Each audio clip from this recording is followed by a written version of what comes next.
actually, in a few days, pwede na po tayong magkaroon po ng mga schedules po for baptism sa sino man po na gusto na pong mahugasan ng kanilang kasalanan at mapatawad po sila ng Panginoon, no? Yun lang po pamamaraan ng Diyos. Sa totoo lang po, yan lang po ang tanging paraan ng Diyos na matanggal po sa atin ang sumpa ng kasalanan. Tandaan din po natin mga kapatid, hanggat hindi po mangyari kasi na matanggal sa atin ang sumpa ng kasalanan po, no?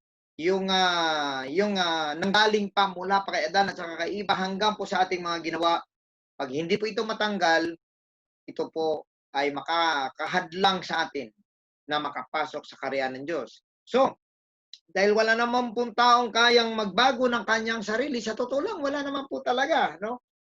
Marami po sa atin na nagsasabi na kung maglilingkod sa Panginoon, kung mabago niya na ang kanyang sarili, mukhang imposible po yun. Kasi po, pag ikaw lang po ang may desire na magbago, hindi po nangyayari eh. No? Dapat kasabay po natin ang Panginoon. At ang Panginoon naman nakakaunawa na hindi kayang hugasan ang ating makasalanan sa paggawa ng mabuti, sa pagiging mabuti at mabait. Ano po? At pagiging religyoso, hindi po yon nakakahugas ng ating mga kasalanan. Kaya ang ginawa po ng ating Panginoon, una, binayaran niya po ang ating kasalanan. Pangalawa po, ang kanyang dugo ang siyang magtatakip, no? Or magpapatawad, maghuhugas ng ating mga kasalanan. No, ngayon mga kapatid, paano po may apply sa atin yon? Dahil matagal na po namatay ang ating Panginoon at nasa langit na po siya.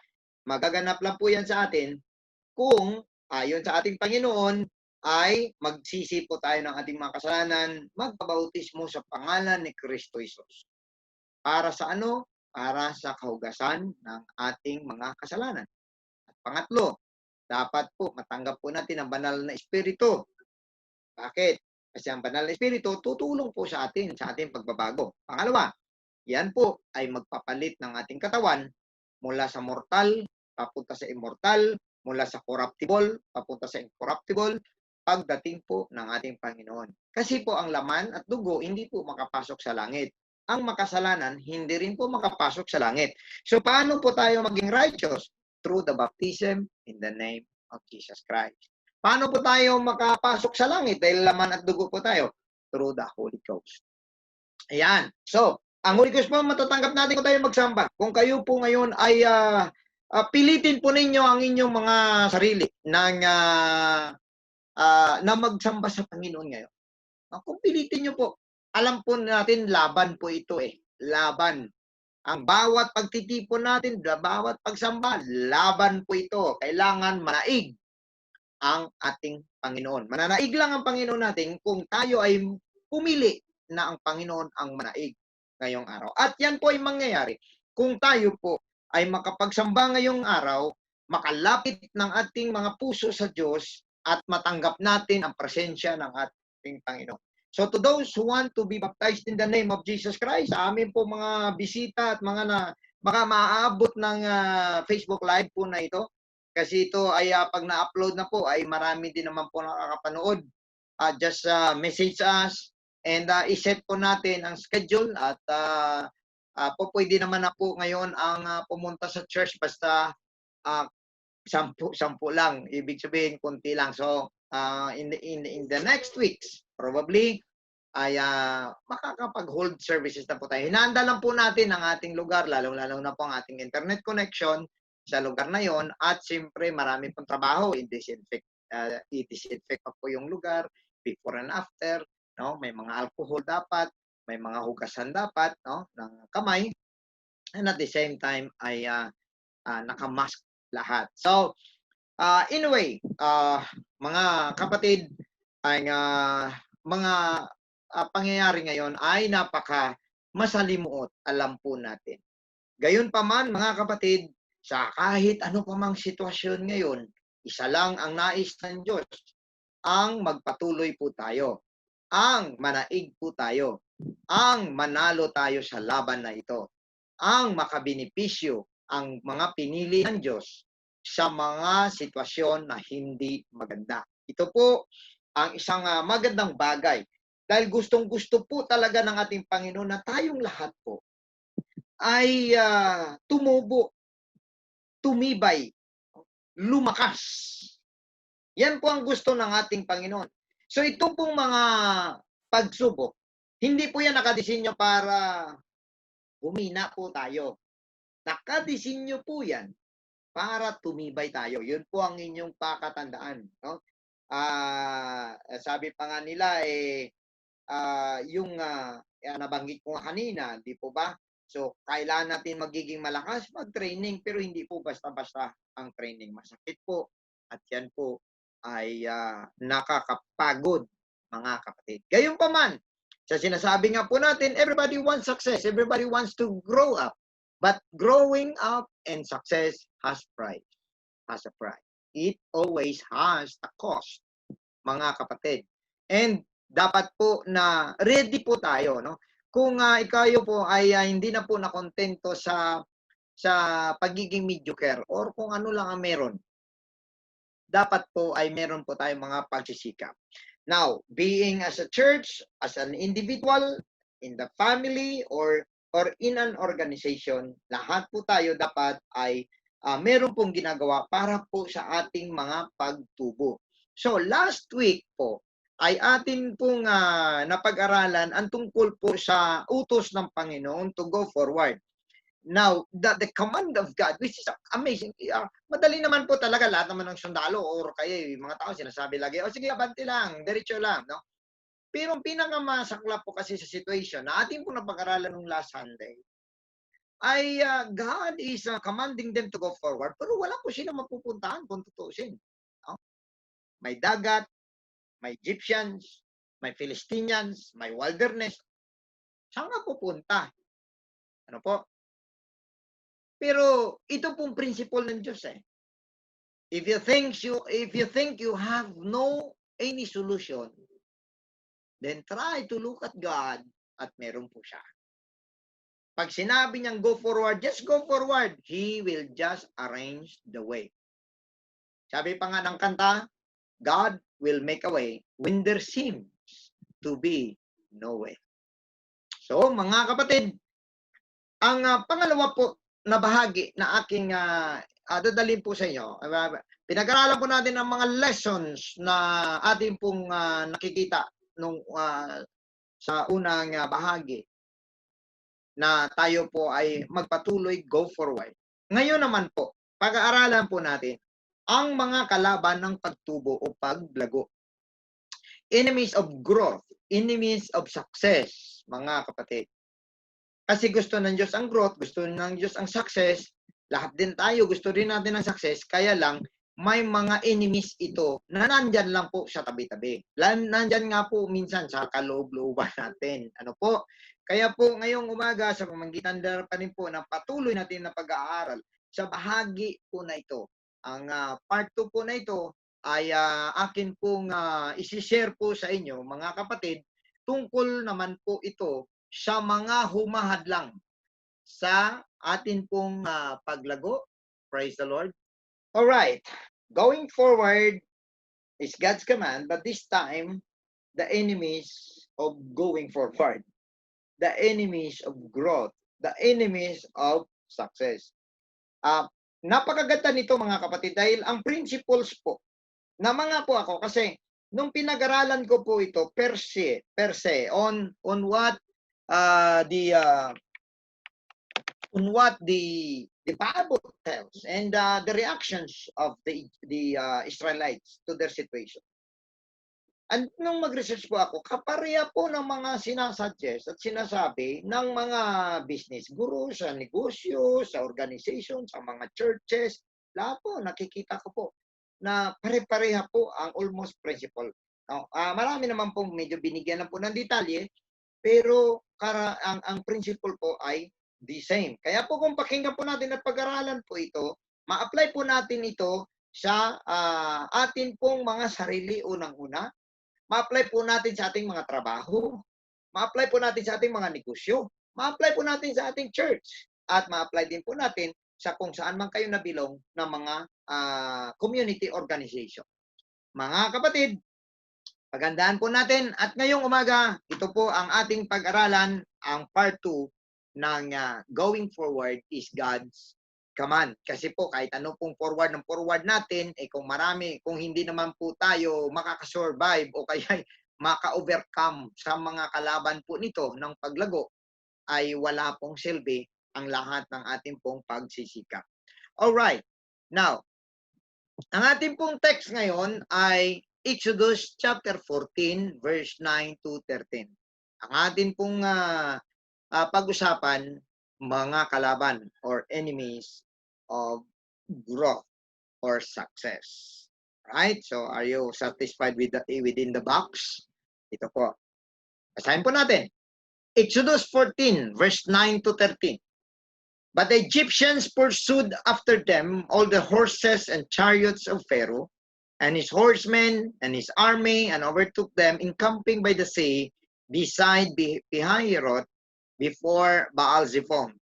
And when Pharaoh drew nigh, the children of Israel lifted up their eyes, and behold, the Egyptians marched after them, and they were sore afraid, and the children of Israel cried unto the Lord. And they said unto Moses, because there were no graves in Egypt, hast thou taken us away to die in the wilderness? Wherefore hast thou dealt with thus with us, to carry us forth out of Egypt? In verse 12, is not this the word that we did tell thee in Egypt, saying, let us alone, that we may serve the Egyptians?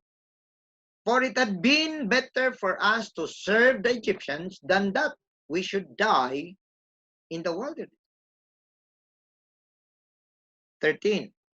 And Moses said unto the people, fear ye not, stand still, and see the salvation of the Lord, which he will show you today.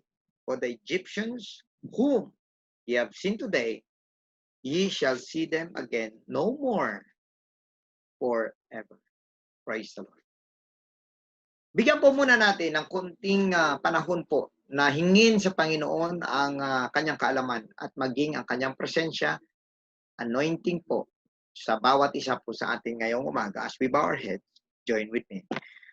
Heavenly Father, Lord, once again, salamat po, Panginoon, sa mga salita na amin pong narinig, maging sa iyong mga ibinigay po sa amin ngayong araw.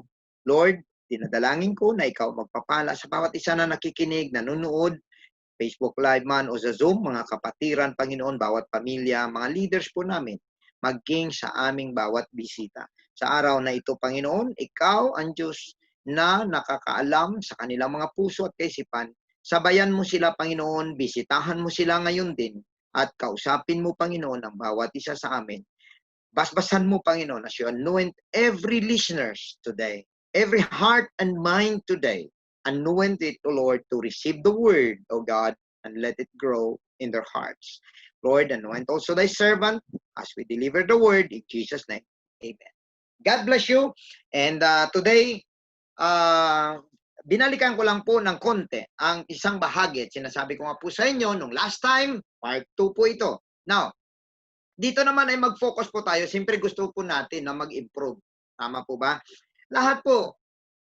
In fact, kung ikaw'y magnegosyo at nag-iisip ka na wala ka namang balak na mag-improve, bakit ka pa nagnegosyo, naggastos ka lang, di po ba? So lahat din po tayo, bakit po tayo nag-aaral, bakit po tayo gumagawa ng mga paraan, bakit po tayo nagtatrabaho, kasi gusto po natin tumubo at mag-improve. No? So ngayon, mga kapatid, gusto ko pong ipaalam sa inyo na as far as God is concerned, no? Growth is a natural blessing God has given to everything He created, even to mankind and to His church. Growth, natural blessing. Anong ibig sabihin po? Kusa po talagang tutubo. Ang isang butil po, pag nilagay po natin sa lupa, ang ating pong ginawa, nilagay lang po natin sa lupa, pero natural po siyang tumutubo. So, ibig sabihin, the growth, yung pagtubo, natural po yun. Ang isang tao, kain lang siya ng kain. Hindi niya naman iniisip na kailangan lumaki na siya kagad or whatever. Pero unti-unti po nakikita natin, yung bata na ngayon na 2 years old, after 1 year, iba na ang kanyang height, iba na ang kanyang laki. After 2 years, mas lalo na. So nakikita po natin, pero kung kasama po natin, parang natural lang yun, hindi mo natin napupuna. Pero kung ako naman ay malayo sa isang tao, pagkita namin, nakita ko siya, okay, kunwari, isang bata, ipinanganak pa lang ngayon. After 2 to 3 years, makita mo, naglalakad na ay, sasabi mo, ay, ang laki na. Pagbalik mo ng susunod ng mga ilang taon na hindi mo na maalala, graduate na pala sa high school o kay graduate na sa college. So, ganun po ang mga bagay. But that growth is a natural blessing from God. Ibig sabihin po, lahat ng bagay na nilagay ng Diyos sa lupa, gusto niya tumubo. So, ibig sabihin, naturally, sa atin po, pag tinawag ka ng Diyos, ang gusto niya rin, tumubo ka. Pag nag-establish siya ng church, gusto niya, tumubo. Kung ikaw, mag-start ka ng pagninegosyo, gusto ng Diyos na tumubo. Mga kapatid, gustong-gusto ng Diyos na ang bawat isa sa atin ay lumalago at hindi po kagaya ng 5 years ago or 10 years ago. So, wag po tayo mag-isip na okay lang po yon na parang wala nang improvement. Ano po? Minsan, pagka tinatanong natin, 10 years ago, kumusta? Ito, ganun pa rin. Di ba? Parang yun ang normal natin ng mga response. Ano po? Pero hindi kaya maganda kung sabi mo, ito, mas lalong na-bless. Ito, mas lalong gwapo. Mas lalong maganda. Di ba? So, kumbaga parang napupuna mo na nag-i-improve ka. No? Kung dati ay nakabisiklita ka lang, ngayon may motor na. No? Kung dati nakamotor ka, may kotse ka na. No? So, kumbaga, nag-disenyo po ng Diyos yun. Right? I-embrace po natin. Alright. Now, tandaan natin, though the growth,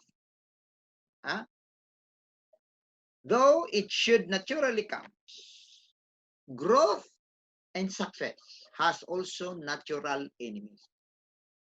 May natural or nandyan lang po talaga, wala pong kahit na sino sa paglaki, sa pagtubo, sa pag-improve na wala pong kalaban. Now, take note of this, that the kind of growth you will have will depend on how you deal with these enemies. Right? Depende yan eh. Anong klaseng growth meron ka? Depende yan kung paano ka mag-respond sa kalaban ng iyong paglago. Alright? So, tingnan po natin. Growth is always expected to everything.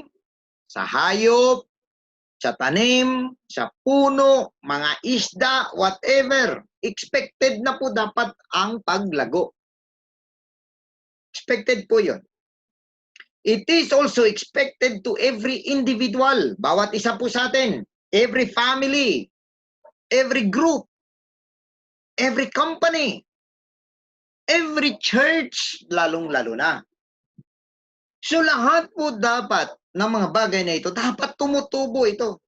Pero kung inyo po napupuna, ang pagtubo po ng bawat isa ay paiba-iba. Iba sa'yo, iba sa akin. Iba sa kanila, iba naman sa atin. Iba din doon, iba dito.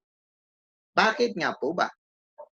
Dahil bawat isa po sa atin ay may iba't ibang karanasan or sitwasyon at iba-ibang reaksyon. So sometimes almost the same, identical lang yung problem natin, pero ang reaksyon ko iba, iba rin sa'yo, iba rin ang epekto sa growth mo. It's either mabunsay ka ba dyan or mas lalo ka pang lumago. So depende po yan sa reaksyon ng isang bagay. Naalala ko po ang isang kwento at matagal ko na po na-share po ito sa inyo na may isa pong babae na parang gusto niya na mag-suicide at galit na siya sa mundo. At kinausap po niya ang kanyang papa, parang sa feeling niya siguro, parang mamaalam na siya.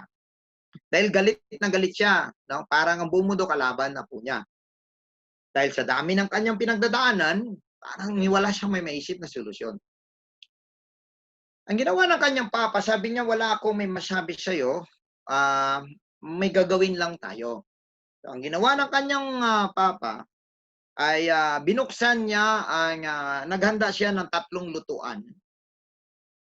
At sa 3 lutuan, naglagay siya ng pare-parehang tubig. Pare-parehang tubig. Parehang laman. At nilagay niya pare-pareha sa 3 apoy. Ang 3 lalagyan. At sa isa, naglagay siya ng itlog. Sa isa, naglagay siya ng patatas. Sa isa, naglagay siya ng kape.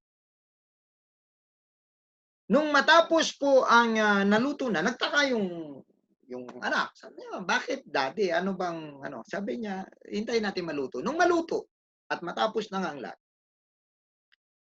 una niyang tiningnan. Sabi niya, tingnan mo ito. Pare-pareha sila ng kalagayan, pare-pareha silang nasa apoy, pare-pareha silang nasa kumukulong tubig. Kanya nga lamang ang itlog na madaling mabasag, tumigas. Ngayon, sabi niya, ang patatas, pareha lang din sila ng tubig at apoy, dating matigas, ngayon, lumambot. Sabi ng, ito naman ang sabi niya, ang kape, sabi niya, nung nilagay ko, ngayon, dati, nandun lang siya sa loob ng garapo ng kanyang amoy. Kung hindi mo amuyin, hindi aabot sa'yo. Ngayon, buong bahay, naamoy natin. Ngayon, sabi niya, gusto ko maintindihan mo na ang mga pinagdadaanan mo, pinagdadaanan din ng iba. Ganon din yan sa iba. Kaya lang, kung ano ang mangyayari sa kanila, nakadepende sa kanilang mga reaksyon. Ang kalagayan mo ba ngayon magpapatigas ng puso mo?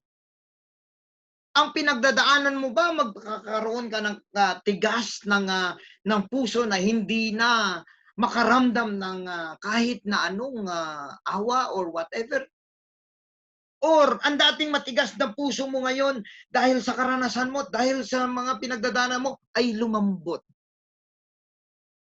Or dahil sa mga pinagdaanan mo, kagaya ng kape, ang iyong amoy ay kumalat sa napakalawak na lugar at marami ang nakaamoy at na-energize, nakaramdam ng magandang pakiramdam dahil ang sarap ng kape.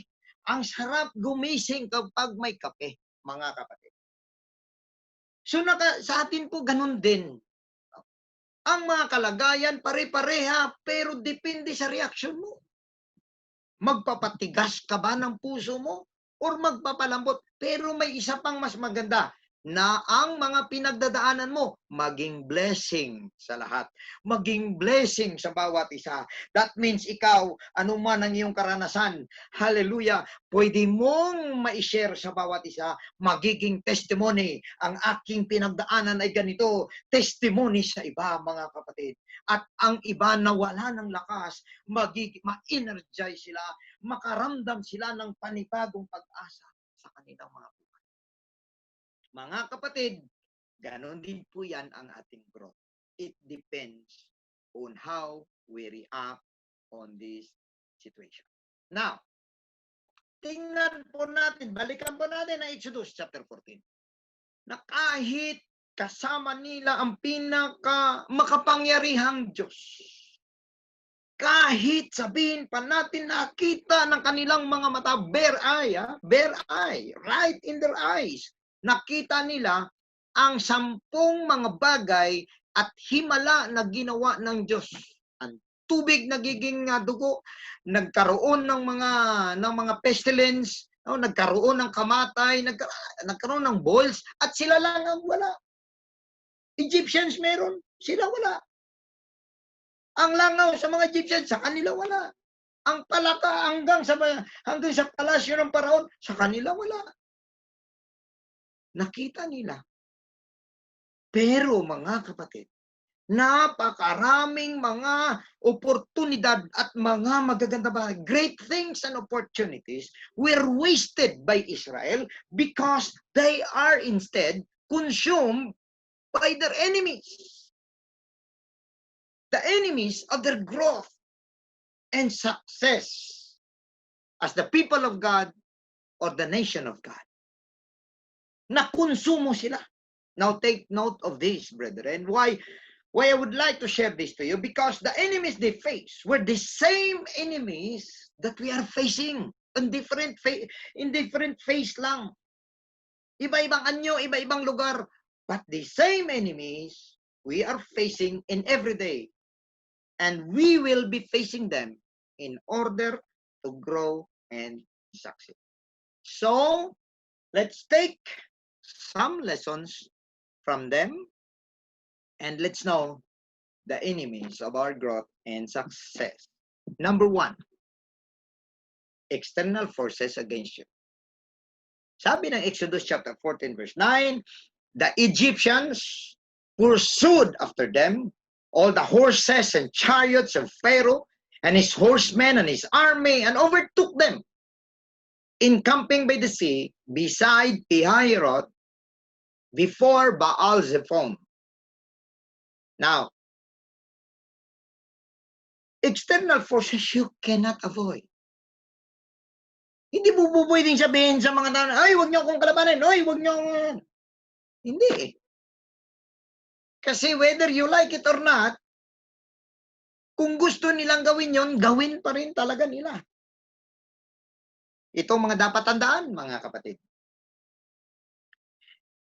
No matter how good you are, there are always people who doesn't like you. Okay?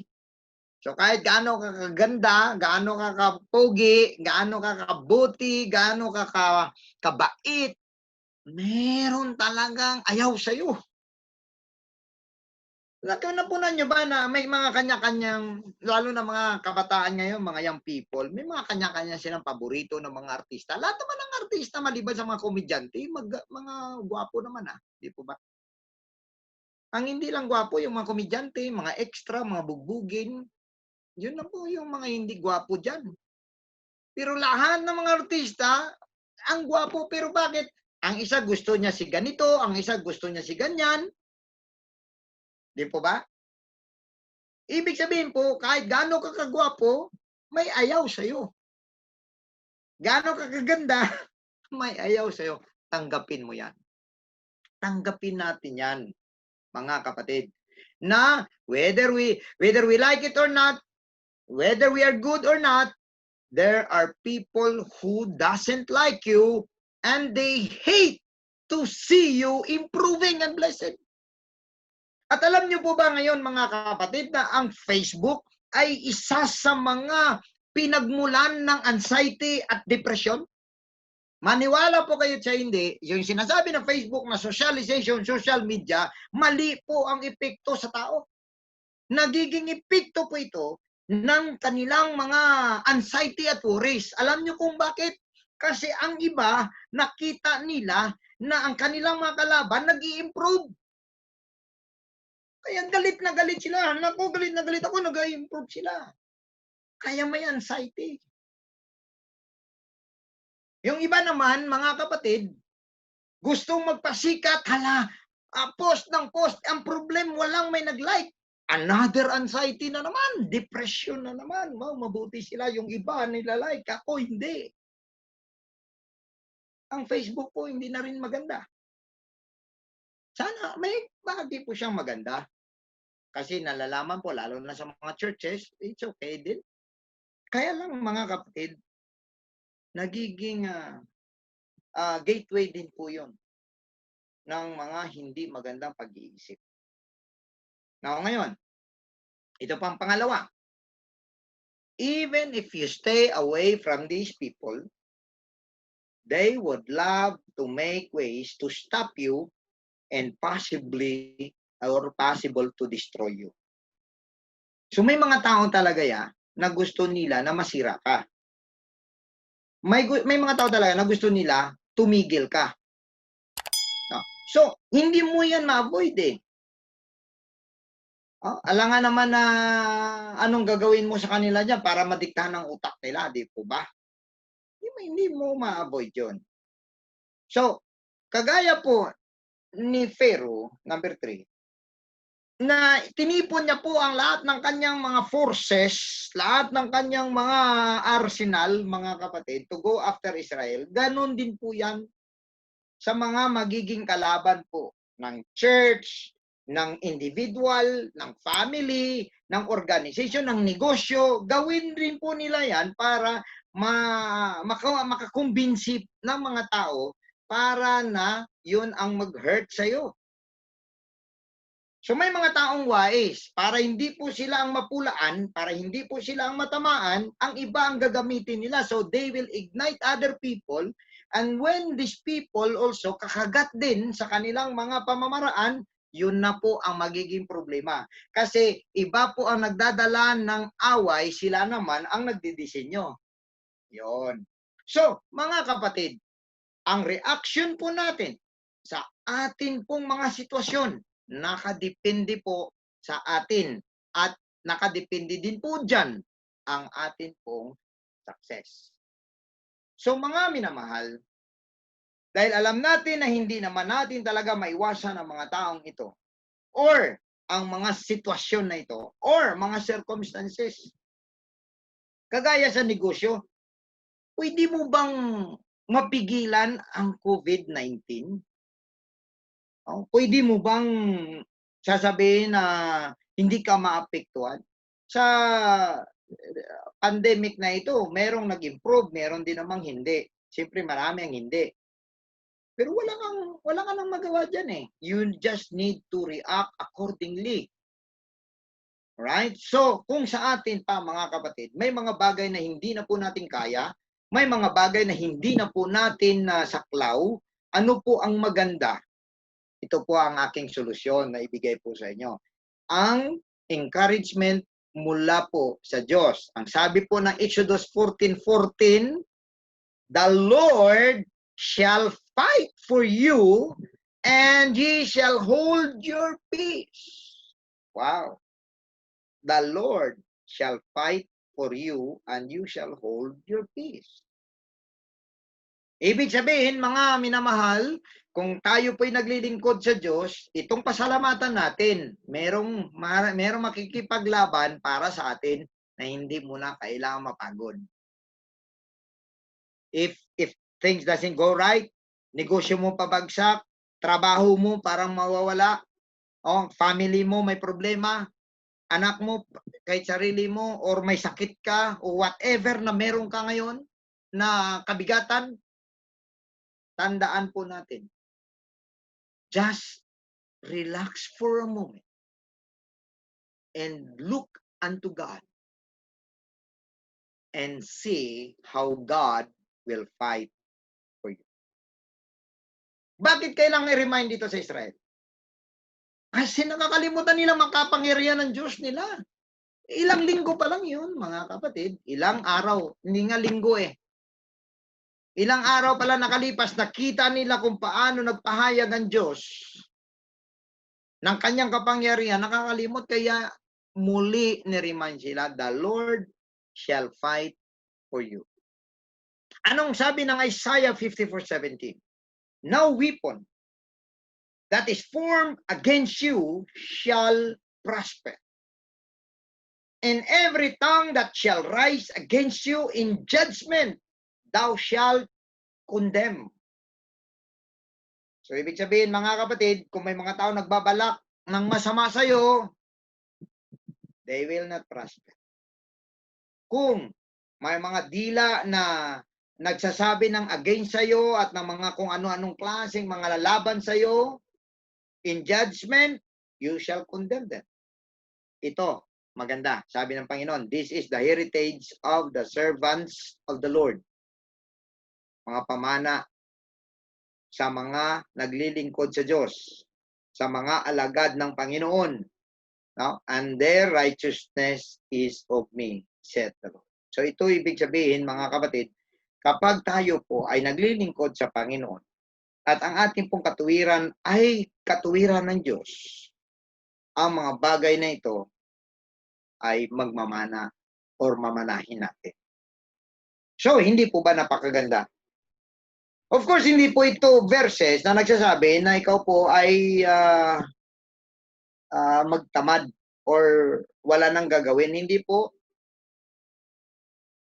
Gusto ng Diyos na bilang tao, gumagawa po tayo ng ating pong mga sariling kaparaanan. Subalit mga kapatid, may mga sitwasyon na kusang nilalagay ng Diyos at diyan gusto naman ng Diyos na makilala po natin na meron din namang Diyos na pwedeng makipaglaban para sa iyo. Praise the Lord! Hindi po ba napakaganda pakinggan? Na hindi mo kailangan mapagod sa mga kabigatan na meron ka, hindi mo kailangan mapagod kasi tingnan mo, pasan mo ang mga kabigatan, ano nangyayari ngayon? Hindi po ba napagod ka lang? So kapag napagod ka na, mawalan ka ng pag-asa, ayan na. No? Magbabago ng pananaw mo sa buhay, madidepress ka, hindi mo na alam kung anong iyong gagawin kasi nagpapanik ka na. Alright? Number 2 na enemies of growth and success natin is fear. Right? Takot. Ang sabi po ng verse 10, and when Pharaoh drew nigh, the children of Israel lifted up their eyes, and behold, the Egyptians marched after them, and they were sore afraid. And the children of Israel cried out unto the Lord. Nabasa na natin, of course, ito nung nakaraan. Pero gusto ko pong tingnan ninyo maigi. Ang takot, isa sa mga pangunahing kalaban ng ating paglago, ng inyong paglago at ng inyong success. Marami pong mga tao ang takot sa iba't ibang klaseng bagay. Kaya nga may word na phobia eh. Di po ba? May fear. Fear, ibig sabihin nyo ng phobia is fear.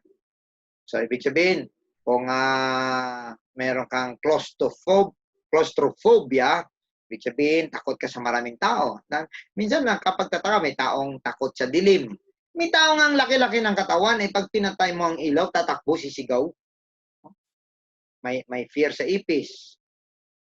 Ano kaya yung fear sa ipis? Ipisophobia? Ang laki-laki nga tatakbo yan, lulukso. Aangat sa upuan pag nakakita ng ipis. Di po ba? Meron niyang takot sa heights. Isa na ako dyan. Merong mga takot sa mga gumagapang kagaya ng ahas. So marami po ang fear. At tandaan po natin, ang fear ay isa sa mga malakas na hindrance. Sabi pa nga ng motto ng isang kilalang brand ng sapatos, face your fears and live your dreams. So dapat harapin mo raw ang iyong takot. Kagaya ako, nung ako'y maliit pa mga kapatid, kahit picture lang ng ahas, takot ako. Kahit nga lang yung laruan na gumagapang-gapang na gano'n na kahoy, na gumaganyan, pag hinawakan mo, gumaganyan-ganyan, takot na takot ako. So, ginagawa ko unti-unti. Takot pa rin naman ako sa ahas, pero unti-unti, no? Nung napunta kami sa isang zoo, may ahas na puti. Sawa pala, sawa. At para sa isip ko, hindi, kailangan para matanggal ang aking takot, kailangan mahawakan ko ang sawang puting ito. Binilagay sa leg. Parang nanginginig talaga ako. Ang lamig-lamig pala ng ahas, ng sawa. Pero kahit paano naman nakaraos. So ganun din po yan sa atin mga minamahal. Ang takot, kasi kapag takot ka, hindi ka na makaabante eh. Hindi po ba? Kuwari, madilim, galing ka sa liwanag, pagdating mo sa dilim, atras ka, sabi mo, saka na lang, bukas na. Takot ka minsan may mga tao, takot sa dentista. No? Ako noon, siyempre, lahat ng bata takot sa dentista, di ba? Bira naman ang bata na hindi takot sa dentista eh. Kasi dati-rati, wala masyadong anesthesia eh. Parang nga tapos i-plies na lang yung ngipin mo. Minsan naramdaman mo pa na inuuga, ano, sobrang sakit. So, siyempre, magkakapobia ka talaga. So, kahit sumasakit naman, pag sumakit ang ngipin mo, talagang iniisip mo, hindi, gustong-gusto ko nang pumunta sa dentista. Nung ako'y mga nasa elementary pa lang, ako mag-isa pumunta sa dentista. Pagdating ko sa klinika ng dentista, nawala ang sakit ng aking ngipin. Sabi ko, bukas na. So, bumalik na naman. Hanggang sa itong sakit sa ngipin na yun ay tumagal na tumagal na tumagal kasi nga hindi naharap ang mga bagay na kinakatakutan mo. Okay? So, anong mga bagay na lagi ay nasa atin na takot, no? Marami pong klaseng fear. One of that is the fear of danger, no? Parang takot ka na malagay ka sa alanganin. Number 2, fear of failure. Takot ka ma-fail. So, dahil takot ka ma-fail, huwag ka na lang magsimula. Tama? Fear of change. Gusto mo kung ano ang nandyan, yun na lang, huwag nang baguhin. Fear of rejection. Ito, karamihan ito sa atin meron. Fear of rejection. Kaya nga po nahiya tayo. Alam niyo po ba na ang shyness pala, no? Yung pagiging mahiyain. Ang isang root cause pala niyan is the fear of rejection. Kaya ka nahiya kasi baka mapahiya ka. O, baka ka i-reject. Kaya nahiya ka eh. Nahiya kang mag-share, nahiya kang magbigay. Kahit nga pagbigay ng pamphlets kasi nakaranas ka posible na rejected ka eh. Pagkanta, takot ka kumanta, takot ka sa mga bagay-bagay kasi nga na-reject ka before eh. So the fear of rejection sometimes is one of the root cause.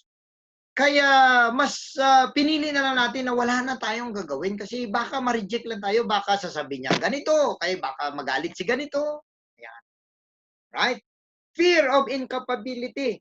Yung pag-iisip na pinaplano pa lang, hindi ko kaya yan. Wala akong ano dyan, hindi ko kaya yan. So, hindi ka tatanggap ng responsibility, unang posisyon kasi baka hindi mo mga magawa. The fear of incapability. Number 6, fear of responsibility. Takot ka sa responsibilidad. Yan. So, ayaw mong tanggapin ang kahit na anong mga offer or whatever kasi nga, takot ka na may responsibilidad ka. No? Takot ka pagkatiwalaan kasi nga may responsibility, takot ka sa responsibility. Mas may ginayong wala kang iniisip. No?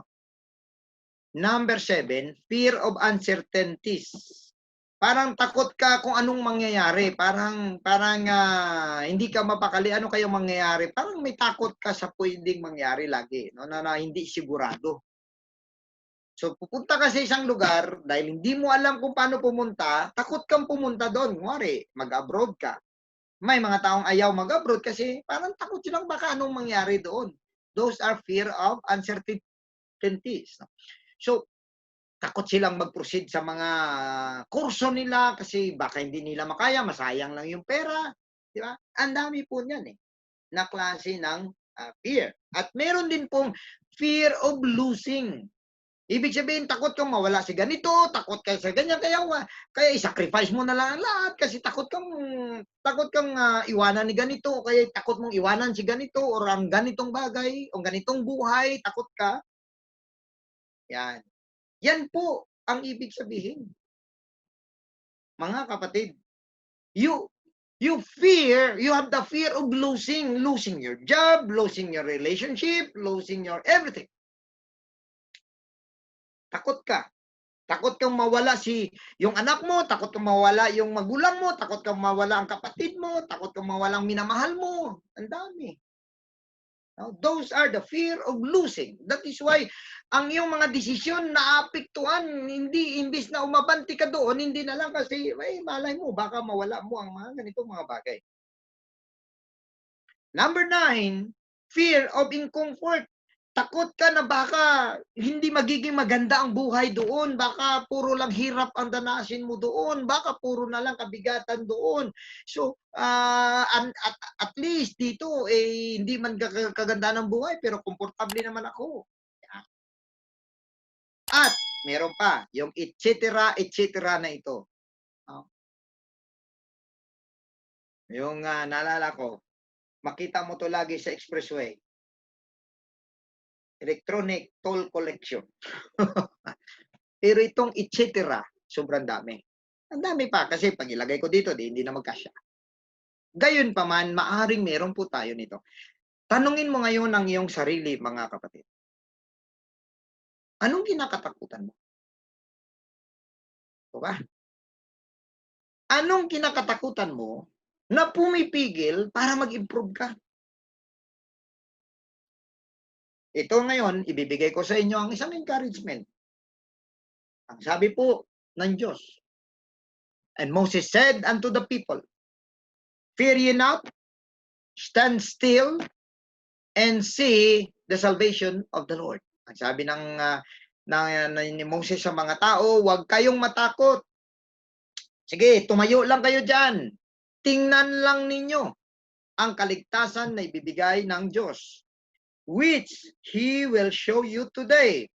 For the Egyptians whom ye have seen today, ye shall see them again no more tomorrow. So kung meron itong napakagandang pribileyo kapag meron kang Diyos, kaya sa inyo po na mga bisita namin, mga kapatiran, huwag na po tayong lumayo sa Diyos. Nandito na po tayo ngayon, huwag na po tayong lumayo dahil kapag meron kang Diyos, pariya man ang inyong sitwasyon, pariya man ang ating mga storms of life, pariya man ang ating mga kabigatan, pero iba ang resulta kasi meron kang Diyos. Meron kang sandigan, ika nga.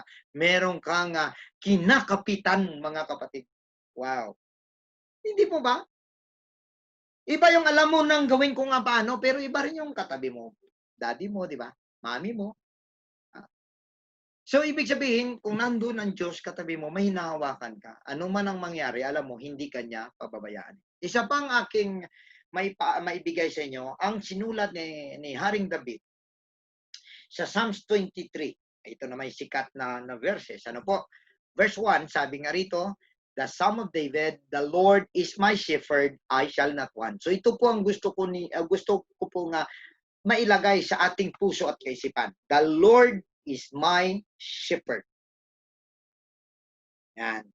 Siya ang bahala sa akin. Verse 4. Though I walk through the valley of the shadow of death, I will fear no evil, for thou art with me. Thy rod and thy staff, they comfort me. Praise the Lord. So, sabi pa nga, though I walk in the valley of the shadow of death, sa lambak ng kamatayan o ng kadiliman, I fear no evil. For, ang anong dahilan? Thou art with me. So, hindi man natin nakikita ang Diyos. Pero ilagay mo sa puso mo. Ilagay mo sa isip mo, hindi. I am the man of God. I am the woman of God. And God is with me. I fear no evil. Praise the Lord. At maging ang rod and staff. Ano po ba yung rod and staff? Mga pangpalo, mga pangtuwid. Ang mga pangtuwid ng Panginoon, hindi siya kabigatan sa iyo, hindi siya katisuran sa iyo. Pag ikaw kasi tao ng Diyos, kapag ikaw ay tinutuwid, nagagala ka eh. Oo, kapag totoo ang puso mo sa Panginoon at kaisipan, kapag tinutuwid ka, hindi ka nagre-retaliate, tinutuwid ka, nagagala ka, mga kapatid. Hindi ka napipikon. No? At maging Panginoon, ang Panginoon, ay alam niya kung ano lang din ang nararapat para sa atin. So, ang rod and staff na ito yung tinatawag na mga pagtuwid ng Panginoon sa atin. At sa tao naman ng Diyos, kapag naramdaman niya na kinakausap siya ng Diyos, tinutuwid siya ng Diyos. No? Kasi marami mga tao nakikinig ng salita ng Diyos. Pag hindi na pabor sa kanilang naririnig, galit sila. Kasi sila daw pinapatamaan. Hindi po, mga kapatid, huwag po ninyong isipin ng ganun o sino pa man. Ang isipin po natin, kung naramdaman mo na ikaw yun, kung naramdaman mo at nasunto ka na ikaw yun, Simple lang. Pasalamatan mo ang Diyos. Lord, thank you for correcting. Thank you for being good to me. Diba? Kasi, sabi pa nga, hindi ka anak ng Diyos kung hindi ka niya tinutuwid. Right? Okay. Now, isa pang encouragement na gusto kong ibahagi sa inyo, God or Jesus is in control. Ayan. So, ang Diyos ang in control of your situation. Sabi ng Mark chapter 39 verse 40, and he arose and rebuked the wind and said unto the sea, peace, and be still. And the wind ceased, and there was a great calm. Ito yung classic na pinakita na namanghang lahat nung makita na si Jesus kasi natutulog habang nababalya-balya yung kanilang bangka, natutulog siya. At ito namang mga apostol, karamihan sa kanila fisherman, nagpanik. Mga fisherman nagpanik pa. Ibig sabihin, matindi itong unos na ito. Hindi ito ordinaryo. Kasi kung ordinaryong unos lang at kayang-kayang unos, hindi mo mapapanik si Pedro, hindi mo mapapanik yan sila ni Andrew. Kasi sila mga fisherman araw-gabi, yun yung trabaho nila eh. Pero nung time na yun, nanginig sila sa takot. At nung makita nila, ang Panginoon natutulog. Sabi pa ni Pedro, ang Panginoon, kaya mo bang matulog dyan? Samantalang mamamatay na tayo lahat. Palagay mo tulog ang Panginoon? Hindi. Kaya nga minsan, ma-appreciate natin yung kata, natutulog ba ang Diyos? Hindi po siya natutulog. Tinitingnan niya lang kung anong reaction mo. Palagay mo makatulog ka sa ganong klaseng balya-balya ng bangka? Hindi ka makatulog. Hindi siya natutulog. Kaya lang pinapakita niya, hindi siya nakikialam. So, ang pakiramdam nitong mga apostol, parang walang pakialam na sa atin ng Panginoon. Ganon din sa atin minsan eh. Pag matindi ng parang wala na, hindi na nakikialam sa akin ng Diyos sa aking buhay. Parang wala na akong pag-asa nito. Pero yung hindi natin alam, ang Diyos nakikinig lang, nakatingin lang sa'yo, inaabangan kung ano ang reaction mo. Kaya, nung bumangon siya, ni-rebuke niya ang mga unos, no? Pati ang dagat. Pagkatapos, binalikan niya ang mga apostol at mga disciples, and sabi niya, and he said unto them, why are you so fearful? Bakit ba takot ng takot kayo? How is it that ye have no faith? So fear is the opposite of faith. Tama? Kaya mga kapatid, huwag mabahala sa anumang mga sitwasyon ng buhay.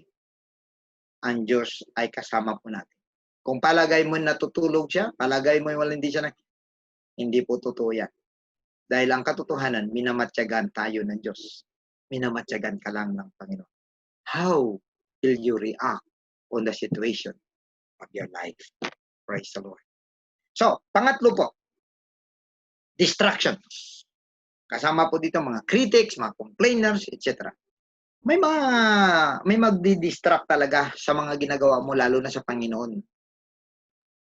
Pag-improve mo sa sarili mo, may mga distractions talaga. May mga hindrances. Ang distractions na to kasama itong mga hindrances. Sabi ng Exodus 14:11, and they said unto Moses, because there were no graves in Egypt, hast thou taken us away to die in the wilderness? Wherefore hast thou dealt thus with us to carry us forth out of Egypt? So, itong mga taong ito, nung makita na nila na hindi na maganda ang sitwasyon, automatic mga kapatid, nag-complain sila. So actually, may mga criticism na nakakatulong sa atin, no? Tawag nila diyan constructive criticism. Pero kung ang tao puro na lang criticism at puro na lang complain, nakakahinder 'yon kasi imbes na mag-abante ka, i-deal mo pa muna ang mga oposisyon. So imbes kagaya sa church, imbes na ang church mag-grow na, no? At lumago na, hindi mo na magawa yon kasi kailangan mo pa i-deal ang may problema. I-deal mo pa kailangan itong mga nagka-question ng mga authorities, nagka-question ng mga ginagawa, ng mga suggestions. Ayan. So sometimes mga kapatid, ito may mga distractions talaga. Normal po na nandyan po talaga sila. Kasi tandaan po natin na sa loob ng church, hindi po absent si Satanas. Hindi po siya absent. Andun din. Kaya nga po, na kung maaari, lahat po tayo, ang solusyon po nito, mga kapatid, ay wag po tayo magiging kasama sa problema. Dapat kasama po tayo sa solusyon, mga minamahal.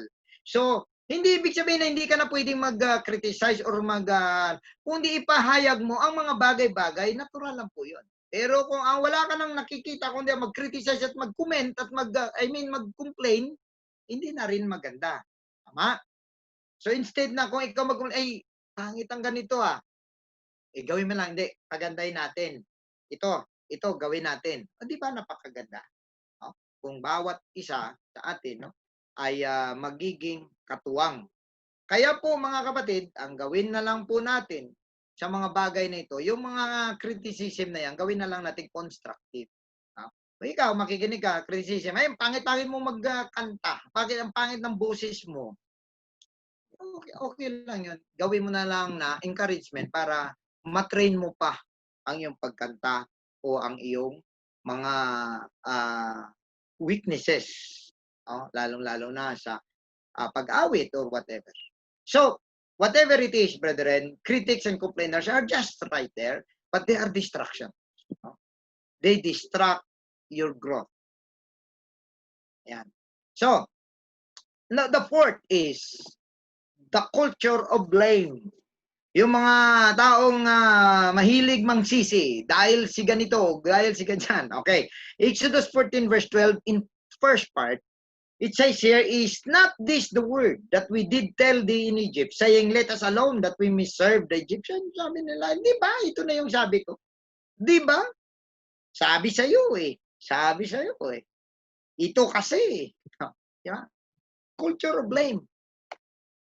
At kung meron tayo niyan, culture of blame, mga kapatid, tandaan po natin, hindi ka na kasi gagawa ng solusyon kung meron kang sinisisi. Makagawa ka lang ng solusyon kung ang sarili mo, ang isipin mo na nagkamali. So tandaan po natin that blaming others is a mark of weakness and frailty. Ang pagtuturo, mga kapatid, ang pagsisi ng kahit na sino man, mga kapatid, ay tanda ng kahinaan. You as leader or whatever in the family or in yourself, you should take responsibility of your actions. Take responsibility, acknowledge, and move on. Yun po pinakamaganda. Move on. Take the responsibility and harness the lessons and embrace them. Embrace the lessons that you got. Number 5, na nakita po natin, in Exodus 14 verse 12 on the later part. For it has been better for us to serve the Egyptians that we should die in the wilderness. This I refer to complacency. Yung ang sinasabi na, ay, okay na sana ang buhay namin okay naman na to Tapos nagkaganyan pa. Yan. So, ayaw na nila mag-venture na kahit na ano kasi okay naman na ang buhay. So ano nga ba ang complacency? Complacency is the feeling that you have when you are satisfied with yourself. Parang okay ka na. No need to improve. No need sa kahit na ano pa mang bagay. Okay na ako dito Yan. So it also means uncritical satisfaction. Ibig sabihin, you're no longer concerned of whatever you have. No? So you are not looking critically in your efforts. So parang hindi mo na siya, kumbaga parang hindi mo siya pinag-aaralan. Parang ayaw mo na mag-venture. Alam niyo po ba, mga kapatid, na napakadelikado ng complacency actually. Isa ito sa mga number 1 na silent opposition, silent hinderer. Ang pagiging complacent. Dalawang klase po ang complacency na maaari dumating sa atin ng complacency.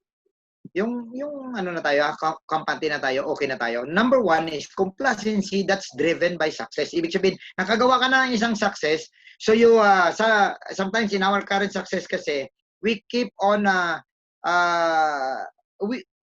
we keep on thinking na okay na, and then we stop recognizing that we are no longer growing.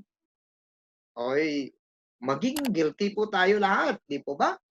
Kasi parang okay na, okay naman na. So wala nang problema.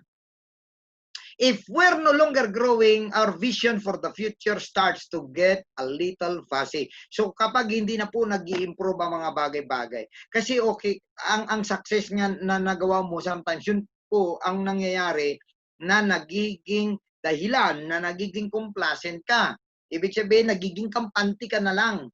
Tanggap mo na lang na gano'n na lang. No?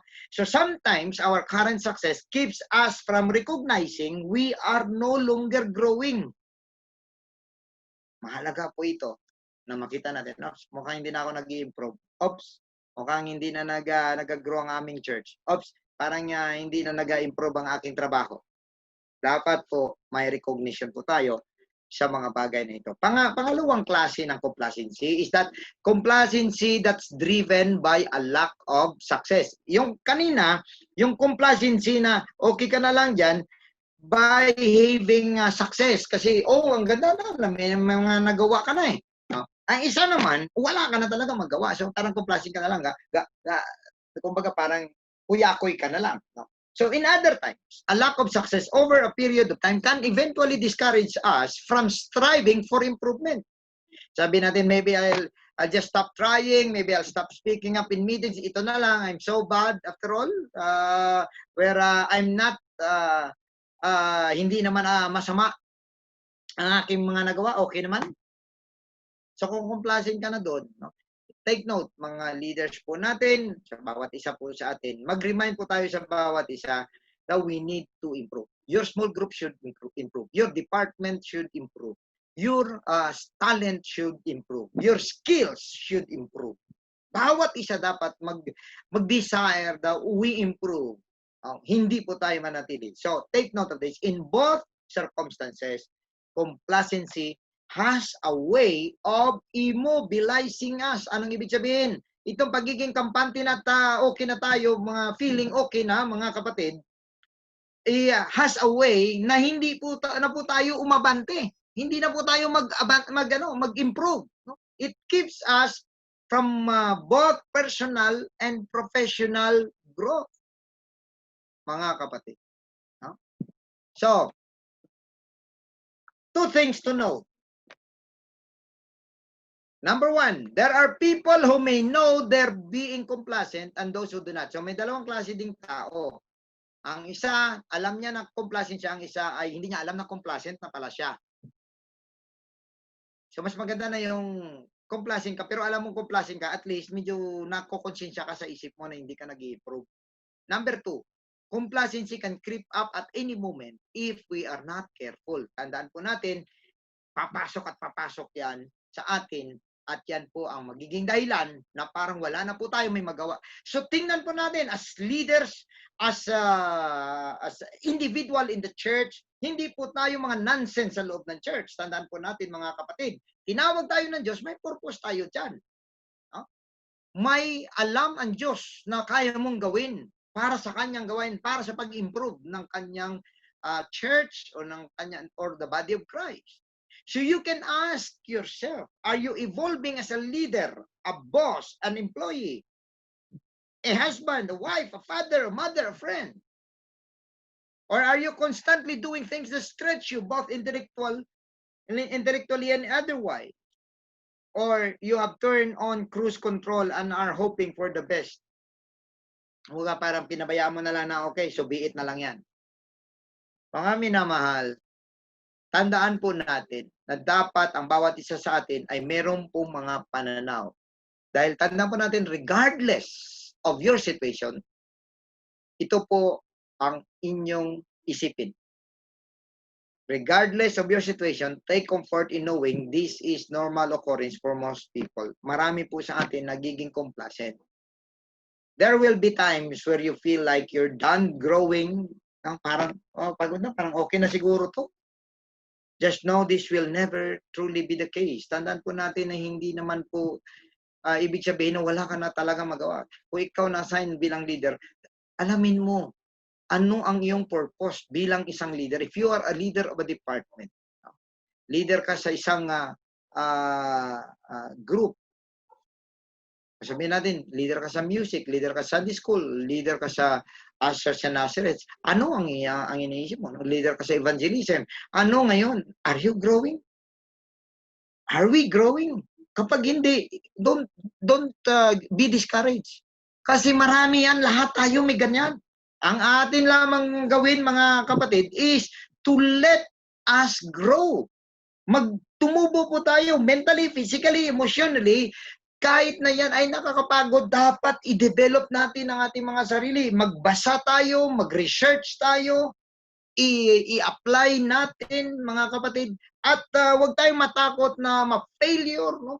Kasi ang emotion po natin dyan ay kailangan din na maayos.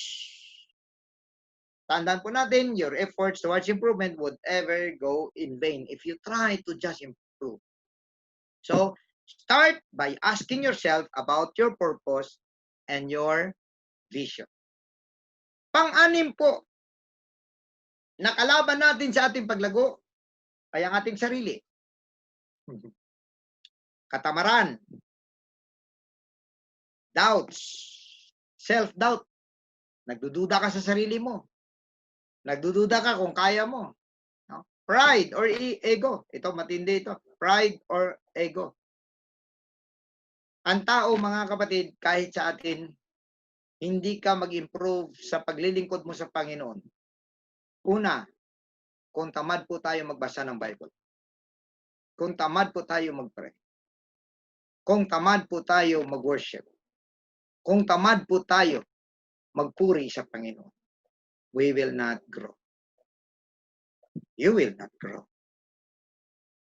Kung meron kang mga pagdududa sa Diyos mo, meron kang pagdududa sa magagawa mo, meron kang pagdududa sa pwede pang ma-improve mo, hindi ka tutubo.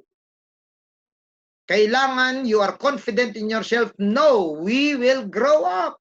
Our church will grow. My department will grow. Myself will grow. My family will grow. My business will grow. Dapat wala kang pagdadalawang isip. Hindi. Kaya to, mangyayari to. Mga kapatid. Pero ang isa din sa dapat po nating tandaan na maaaring makahadlang po sa atin ay ang ating pride. Kaya nga marami mga tao hindi makadecide sa Panginoon. Anong dahilan? Pride. Marami mga tao hindi makapaglingkod sa Panginoon dahil pride, dahil natatakot sila, mapahiya sila sa mga kaibigan, mapapahiya sila sa kapitbahay, mapapahiya sila sa kanilang mga pamilya. Pride. Pero ang isang hindi maganda po dito, yung pride or ego, yung mataas ang tingin sa sarili. Dapat mataas ang tingin natin sa Panginoon, mababa lang ang tingin natin sa ating sarili na we need God. Right? So hindi ito ibig sabihin na parang low confidence in ourselves. But this is about putting ourselves under the will and power of God. Tandaan po natin, mga kapatid, na ang mga bagay na ito sa ating mga sarili, kahit ngayon, sa ating pagsamba sa Panginoon. Do you think makasamba ka kung may pride ka ngayon? No way. If you are doubting God today, can you give Him thanks? Can you pray to Him? And if you're lazy today, tamad ka, do you think makapagsamba ka sa Diyos? No way. Can you raise your hand? No way. Tinatamad kang magpuri sa Panginoon. Ang laman, talagang tamad, mga kapatid. Tamad talaga yan. Ang laman natin tamad yan.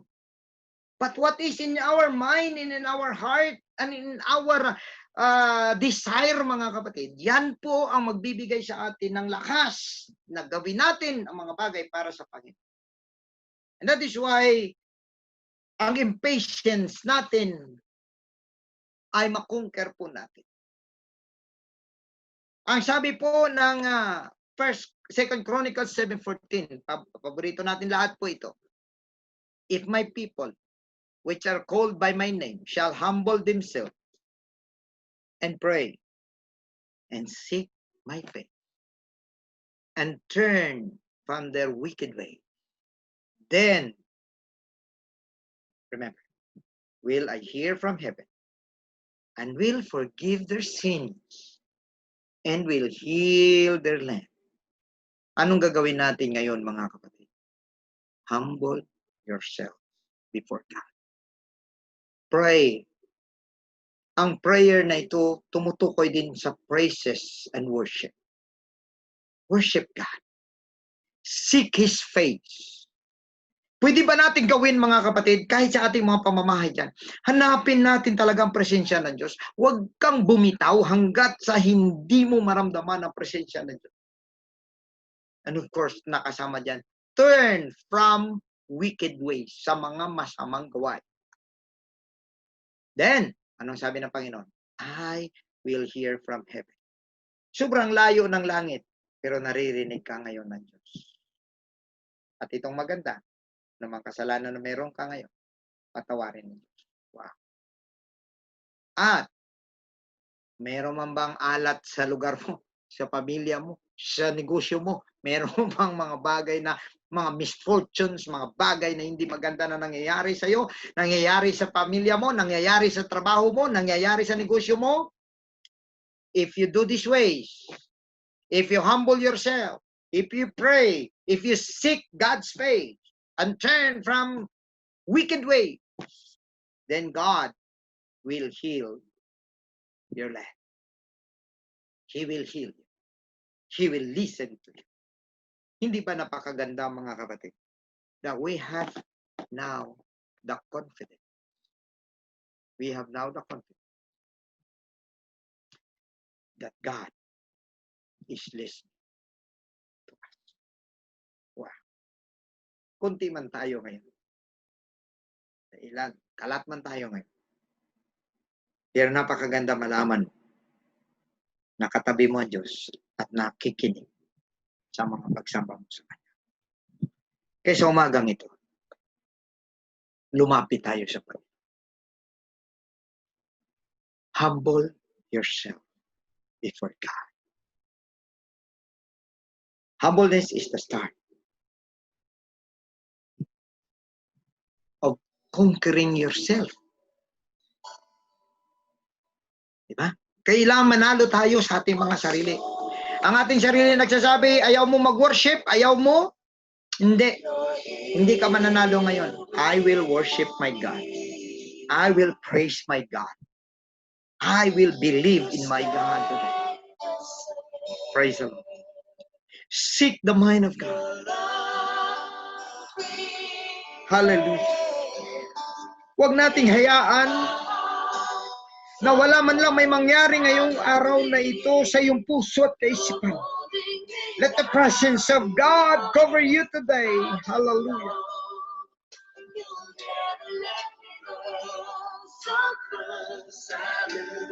Hallelujah, hallelujah. Join me today.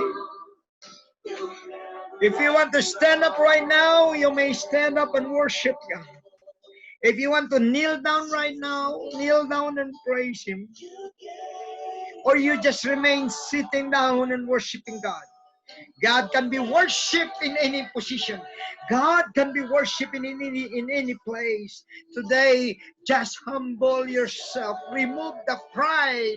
Remove the ego that we have right now in our heart. Tanggalin natin, hallelujah, ang mga pride na meron tayo. Dahil wala tayong magagawa kung wala ang Diyos. Ang lahat ng mga bagay na ito ay nakamtan natin dahil siya ang Diyos natin. Hallelujah. At pinahal niya tayo. Praise God. Hallelujah. Hallelujah. God would like you to be improved. God would like you to grow in worship, to grow in prayer, to grow in witnessing. Hallelujah. God would like you to grow in your business, to grow in your work. Hallelujah. To grow in yourself. Oh God. Hallelujah. Hallelujah. Oh yes, Lord Jesus. Thank you, God. Draw closer to Jesus right now. Huwag mo ngayon. No. Hallelujah. Hindi tayo complacent. Hindi tayo okay lang sa ganito. Hallelujah. We need more. Hallelujah. We need more. We want more. Hallelujah. We want more of God. We want more of the presence of the Lord. Hallelujah. Hallelujah. Hindi na tayo kampante sa ganito lamang. Kampante ka ba na ganun lang ang naramdaman mo sa Panginoon? No. Hallelujah. Go. Go forward to the throne of the living God. Hallelujah. Conquer the enemies of your growth. Conquer the enemies of your success. Hallelujah. Hallelujah. Huwag tayo maging kampante na gano'n na lamang ang klase ng worship natin, na gano'n na lamang ang klaseng paglilingkod na meron tayo, na gano'n na lamang, hallelujah, na pagmamahal na meron tayo sa Diyos. Oh, grow and go forward. Hallelujah, hallelujah. Oh, yes, God, hallelujah. Get closer to Him. Get closer to the throne of the living God. Hallelujah, hallelujah. Huwag kang mahiya sa iyong katabi dahil ang Diyos ay katabi mo ngayon. Hallelujah. Niyayakap ka ng Panginoon. Hallelujah.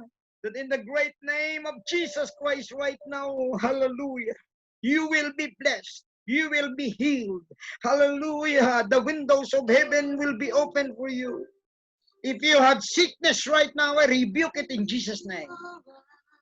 Kung may mga kabigatan ka ngayon, I bind them in Jesus' name. Kung may mga problema ka ngayon, I bind them in Jesus' name.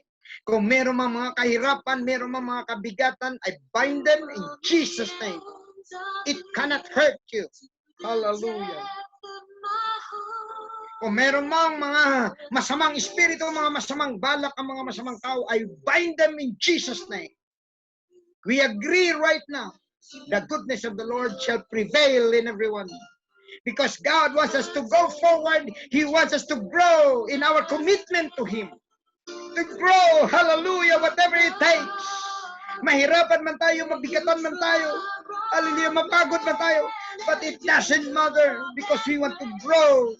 We want to grow, hallelujah. We want to grow in God, hallelujah. Glory to Jesus, glory to Jesus, hallelujah. Commit yourself right now, Lord. I want to grow up in my worship, in my prayer, in my service. Hallelujah, hallelujah, hallelujah. Yes, God, hallelujah. Huwag mong pabayaan na hindi ka man lang makarating sa trono ng Diyos. It is not the design of God. Hallelujah, pinunit niya na ang hadlang. Hallelujah, na makarating tayo sa kanyang presensya. When He died on the cross, tinanggal niya na ang mga harang. Hallelujah, makalapit tayo anytime sa Panginoon. Right now, in the name of Jesus Christ, hallelujah. Come to His throne. Touch the hem of His garment. Hallelujah, hallelujah, hallelujah. Yes, Lord God, hallelujah, hallelujah, hallelujah. Run, hallelujah, run and go forward. Hallelujah, to the presence of the Lord. To our beloved visitors right now, I pray for you that in the name of Jesus Christ, God will heal you, God will bless you, God will protect you, and God will talk to your heart right now. Decide to serve Jesus right now. Decide, hallelujah, that you will give your life to God. Oh, hallelujah, hallelujah, hallelujah, Jesus. Every brethren right now, Lord, cover them with your blood, cover them with your mercy and grace. Keep us away from this virus and this COVID-19, Lord. Keep us away from evil. Don't let these things come into our family. Don't let these things come into our houses. Hallelujah, even into our body. Right now, God, We do things not by our might, not by our power, but by your Spirit. Hallelujah. Hallelujah. Thank you, Jesus. Thank you, Lord. Hallelujah. Hallelujah. Oh, that in the great name of Jesus Christ, I declare the healing, the deliverance, and the blessings, even the victory in Jesus' name right now. Amen. Praise the Lord. Praise the Lord. Hallelujah. Hallelujah. Thank you, Jesus. Thank you, Jesus. Praise the Lord. Praise the Lord. Praise the Lord. God bless you. God bless you, brethren. Praise the Lord. Thank you for being with us. Praise the Lord, mga kapatid. Maraming salamat muli, lalong-lalo na sa ating pong mga kapatiran, mga bisita, mga kaibigan sa Facebook Live. Thank you for being with us. Maging sa Zoom, maraming salamat po sa inyong pagsubaybay. At nawa po, kaya patuloy po tayo na hindi magpatalo sa mga sitwasyon na ito. Patuloy po natin na gawin ang kaya po natin gawin upang magiging matagumpay pa rin ang gawain ng ating Panginoon.